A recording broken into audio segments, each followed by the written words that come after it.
मित्रांनो, लग्नानंतर होईलच प्रेम या मालिकेच्या पुढील जबरदस्त भागामध्ये आपण बघणार आहोत. पार्थ हा काव्याला खूप छान सरप्राईज देतो. हे सरप्राईज बघून काव्य खूप भारावून जाते आणि आपलं पार्थ विषयीचं प्रेम व्यक्त करत त्याला म्हणतो की तुमच्यासारखा नवरा प्रत्येक मुलीला भेटायला हवा पार्थ, म्हणजे त्यांना त्यांचं ओझं खूप हलकं झाल्यासारखं वाटेल.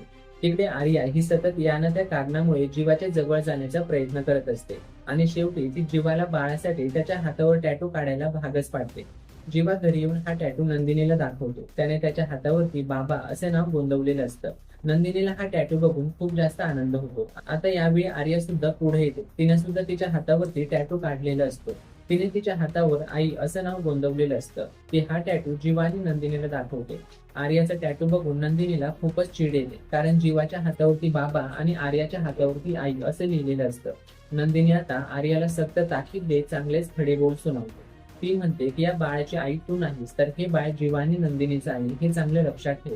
तर अशा प्रकारे वाहवत चाललेल्या आर्याच्या मुसक्या आवडण्याचं काम नंदिनी चांगल्या प्रकारे करते. तर मालिकेत पुढं काय घडणार हे जाणून घेण्याकरिता लगेचच चॅनेलला सबस्क्राईब करा.